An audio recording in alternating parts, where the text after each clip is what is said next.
this is my big sister Stacey, and this is Sister Social Call. We are two sisters talking about everything that sisters talk about.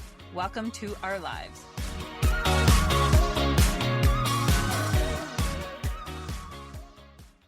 Well, hey, sissy. Well, hey, sis. We want to welcome all our listeners back to Sister Social Call and say a very special hello to our new listeners. I'm Stacey, one half of the Mighty Sister duo, and this is my sister, Krista. What is up, friends? Today, we're going to talk about our decision to not have kids. In the podcasting space, there's a lot of podcasts that talk about parenting and children and not a lot about people that are child-free. So Chrissy and I thought it would be informative and fun to share our personal experiences about how we came to this decision in our lives and answer some common questions we get. So, before we begin, I thought it'd be important to discuss the words childless and child-free. The words childless and child-free often get used interchangeably, but they carry very different connotations. Childless implies lack or absence of children, often with an undertone of loss, regret, or involuntariness. Example, a couple who wants children but cannot have them may describe themselves as childless. Historically, it has been the default word, but it can actually feel negative because it defines people by what they don't have. Child-free implies a choice to not have children, often with a tone of independence, autonomy, or liberation. Example, someone who does not want to become a parent may proudly identify as child-free.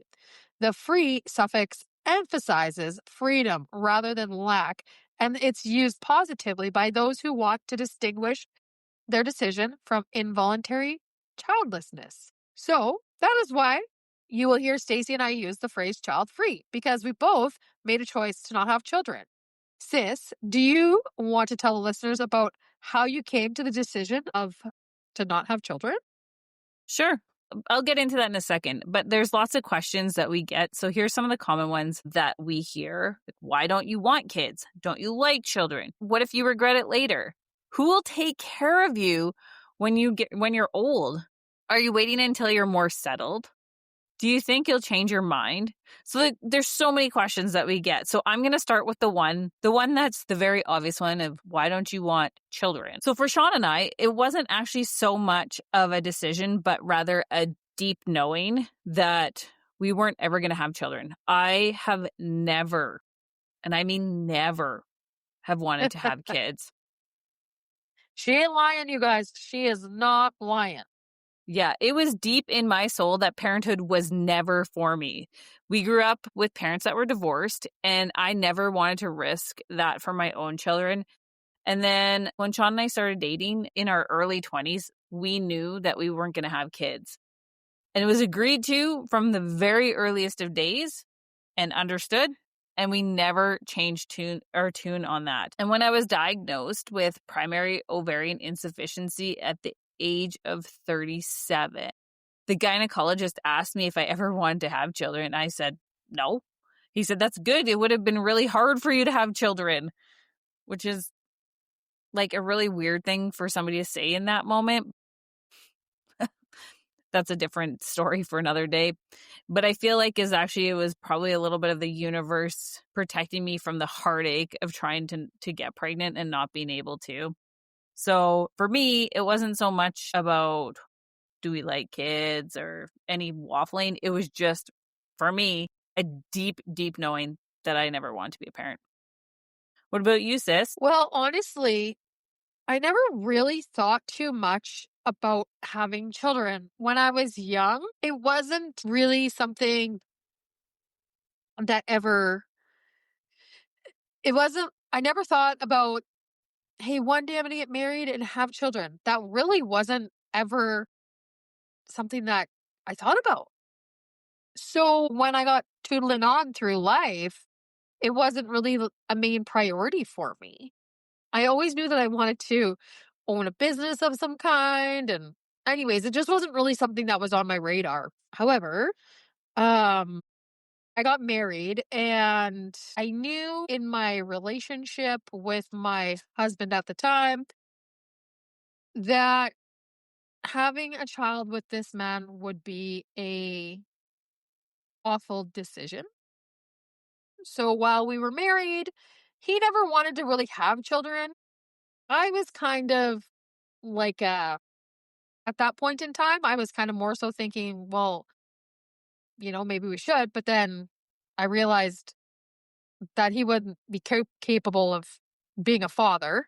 And so that really influenced my decision on that very quickly. Early on in our relationship, I just knew. I was like, you know what, this man isn't, he still acts like a child himself. And, I wasn't really ever solid on having children. In that time, I just decided, best case scenario to not have children. So it wasn't that I ever thought like I never planned to have kids. It was never really my life plan. And I'll say that. But throughout life, you know, when I was married, I kind of was like, well, maybe that's the next thing that we do. And then I was like, woof, no, that is not the next thing that I do with this man. That is for damn sure.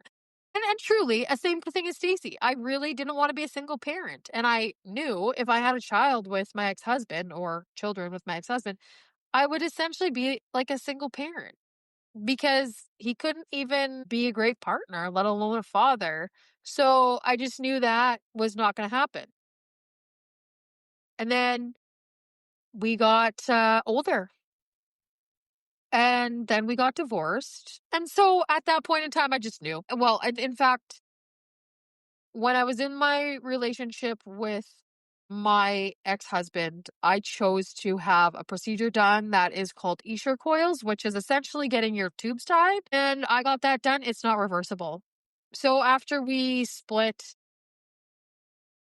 I did have a moment of panic when we split. I thought to myself, holy shit, I have this procedure done. And what if I meet somebody and I want to have a child? Then I quickly did some research and I was like, okay, I could do IVF if I wanted to. So I did panic because I was like, oh my God, did I make this decision too hastily? But I didn't really intend on emigrating divorce. Yeah. Anyways, well, and then I was older and I just didn't have children. I don't know. I always tell people if you're going to have kids, you need to be like 1,000% sure that you're having them. And I never ever have felt like that in my life. Mm-hmm. Yeah. So I live child free and I'm thankful for that because my life is I haven't had like a stable long-term marriage or relationship. I would not want to be a single mom. I wouldn't want to raise children in a broken home or an unhealthy environment. And I just have never really been in that type of environment in my life or in that type of relationship. I think if Mark and I had met when we were young and started a life together when we were young, it probably would have been a very different story. But we were old when we met each other and it didn't work out for us. And we had talked about that. We had talked about at one point in time, as some kids, obviously you start dating and some kids something you want. And because I would have had to do IVF, we decided that wasn't a road we were going to go down because we were older and we were not that committed to the idea. So those were decisions that we have made throughout life. Mm. Has anyone said anything negative to you about being child free? No, because I'm confident about it at this, in my life, I've been like, no, this is what I'm doing. And it's just not for everybody. I very strongly believe that unless you're 1,000% sure you want to have children, don't have them. There's so many part-time freaking parents out there, or like 25% parents out there that do a real shitty job that we don't need to add any more to the population. So I believe in that so strongly. It's not something you should be, or even just think, I have to do this. Like, that's what society says I should do, because I absolutely have friends who shouldn't have had children. And not say shouldn't have had children. I shouldn't say that. Had they felt they had a choice, they wouldn't have had children. Uh-huh. It's insane to me. I'm like, what do you mean you didn't know you had a choice? We all have a choice. We all have a choice every day of our life. But, society and different cultures, religions, etc., put a lot of weight into that. You get married, you have a family. And if you don't do that, then you're not living up to the family's expectations.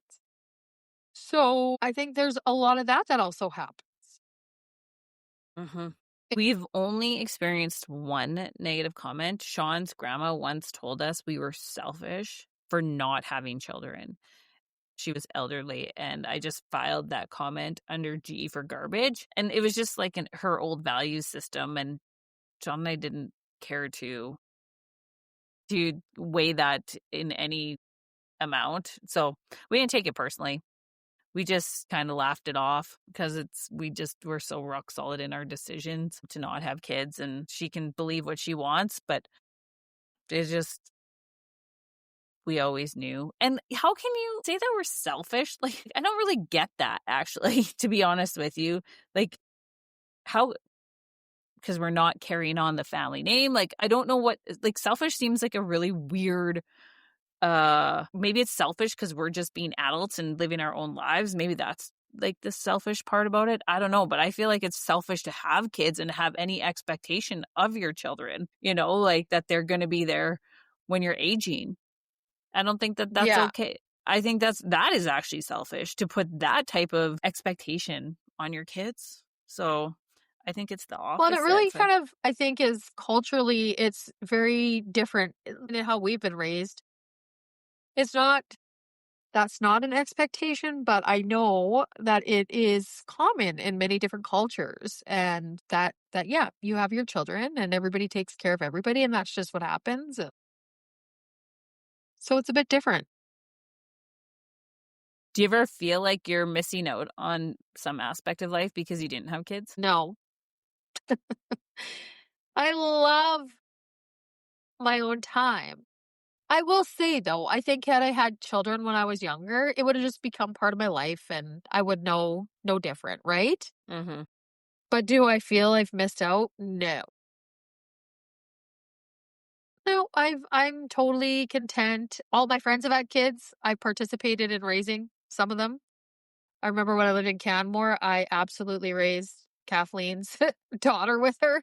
I've had kids in my life, and it's full on, so. And I still, to this day, I mean, I'm very involved in lots of my friends' kids' lives, and I've been very fulfilled by being a 25% auntie to a lot of people's children. It's good.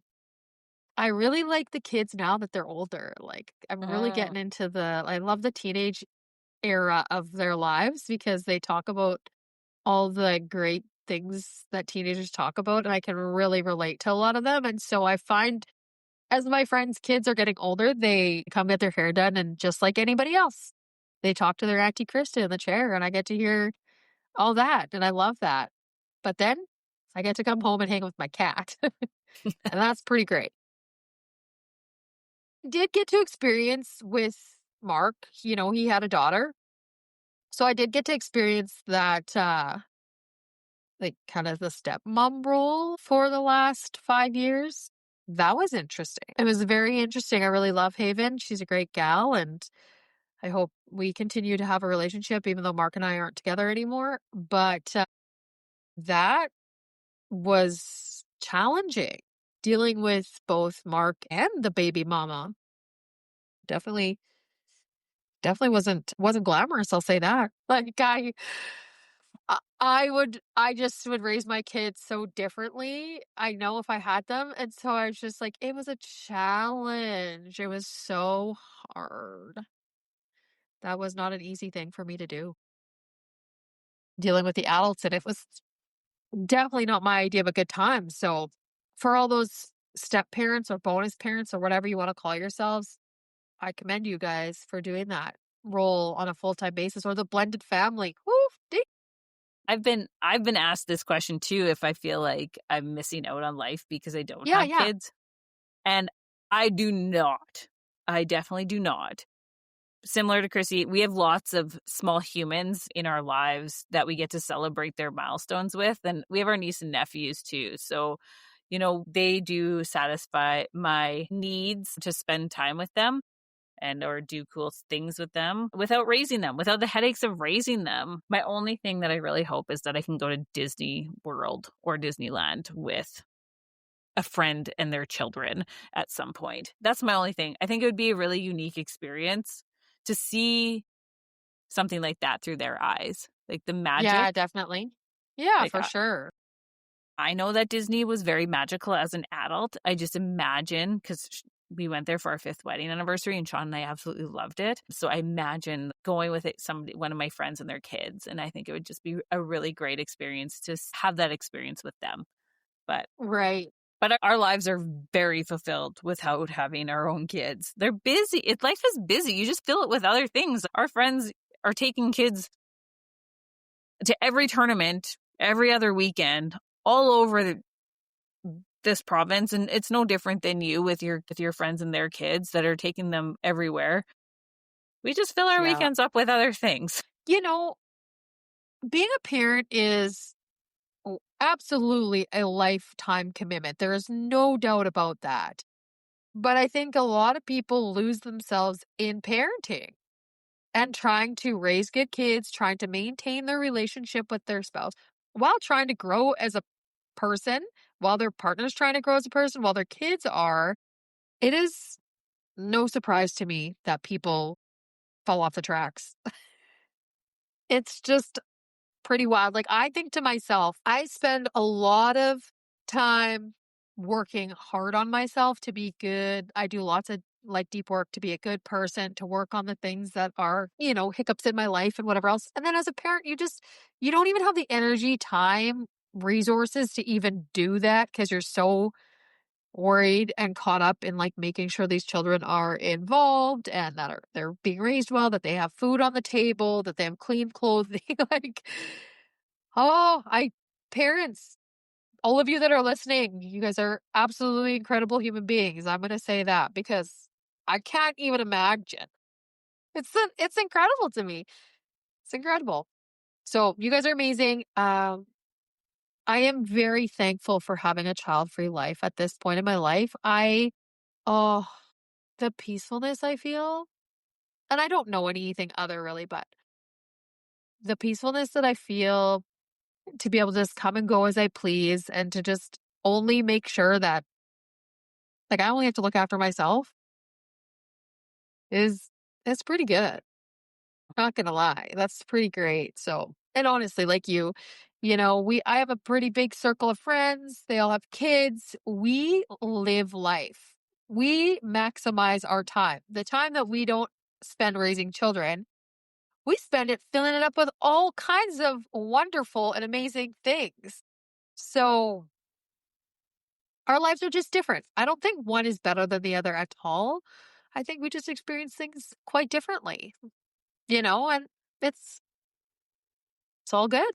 Yeah. With my free time, I'm out volunteering. In your free time, you're in your garden, you're, making bread, My hobbies. painting, like all the things. Exactly. So we do fill up our time with different things. We're just really lucky that we live in a place that supports women's choice, because it's not everywhere in this world. And it's a privilege to have choice. Absolutely. Absolutely it is. I'm going to agree with you on that one, sister, for sure. So anyway, did you want to add any other thoughts to the child-free conversation? No, I think we're good. We can move on to our Wow, peaks, we pits, sure and plans. covered a lot Yeah, in that whole child-free conversation. Are you going to go first or? sure. I can go first. Okay, let's get rolling with the triple P's. Pits. I don't have any. The end of my Regina trip was great. So I'm just going to roll into my peaks. I continued to spend my days in Regina with friends and family. We ate good food, drank good beers. Sean getting to town on Friday night was, it's nice to see my husband. We went to the German Club 70th anniversary, and that was a nice celebration. I think one of my highlights, though, of the week was finally brother Neil and sister Krista finally meeting in person. Took a long time, but we finally got them. They met, and that was great. It was exciting that my world started to collide. So that's awesome. As the drive home is really long, but getting home to my cats is always heartwarming. And I started to paint my office. So that's also a highlight. The office is a mess, which is, as regular listeners will know. Yeah, regular listeners will know that this is a constant problem in my life. And right now it's really quite intense because of the painting that's happening in the room right now. But and you're moving locations. Did you mention that? Yeah, I moved upstairs, so that's great, from the basement. The basement was really cold and I didn't have a window. And so we've moved it upstairs, and already I can tell you, because I have a south-facing window in my new office, and the mid-afternoon sun, it is hot in here, so I'm very happy about that. Oh, that's going to be dreamy. And it's also great natural lighting to be on camera for work. I know that sounds very vain, but it is. Usually I have a ring light in my face for meetings. Like, that doesn't feel very good when I have multiple meetings in a day. Yeah. So yeah, my new space, happy about that. As for plans, well, I get to see my sister again. We're really nailing it on the visits this year. Totally. Holy. Yeah. So tomorrow night, which will be Thursday night, so we're recording Wednesday night, tomorrow night, I'm hitting the road after work to drive to Calgary, and I'm picking my sister up from the airport very early in the morning on Friday, because we are going to the Pod Summit in Calgary. We are going to a podcasting conference. I am so excited to have this experience with Chrissy. I think this is really gonna get us focused on what this podcast is going to be. We're either going to keep it as a hobby like we are now, or this is just going to put some real fuel to the fire. And this podcast we are going to make big. So we will find out, I feel like, after this weekend, what this little podcast we have right now will look like in a year or 2 or 3 or 5. Yeah, I'm really excited about that. How about you, sis? You want to talk about your peaks, pits, and plans? Okay, my pit. I had one pit this week. I was out for a walk the other day, and I got this insane freaking sting on my back. Some kind of a bug bit me, and I could feel it. Felt like a sting when it happened, and this big bug goes like past my head. And I was like, I was talking to my friend on the phone, and I'm saying to her, "Oh my gosh, I just got stung by something. Wow, it feels, weird." And I could feel it already puffing up. It's big, and it's a big bump. I showed Stacey and Mom on the phone. It's this big bump. It's by my shoulder blade, so it's in an awkward spot. And it's itchy, but also painful when I try to scratch it. So it's just pissing me off. Is it getting smaller? Yeah, it is getting smaller today, though, finally, but it's still so itchy, and it feels hard, and it's hot. So strange. I don't know what it was, but whatever went flying by me was big. Like, bigger than a bee. Yeah, it was bigger than a bee. I don't know what it was, but anyway, that was my pit. Nothing major. Peaks. Okay. Well, oh my gosh, I had a great time with Stacey being home. We had so much fun. It was great. Obviously, going to the German club's 70th anniversary, that was fun. It was a good time. But definitely, like Stacey said, finally getting to meet Neil was amazing.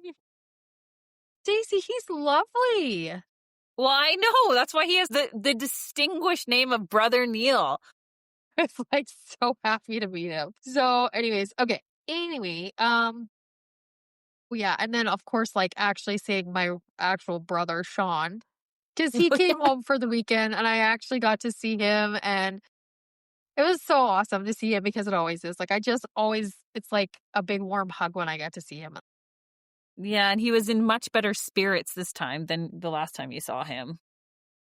The last time Chrissy saw Sean, and we talked about this on the podcast, so I can't remember what episode, but it was in the springtime. Chrissy came out to Invermere, and Yo was quite injured. She had been groomed, and she had like a nick on the back of her leg, and so she couldn't walk, and Sean was inconsolable and like wouldn't even talk.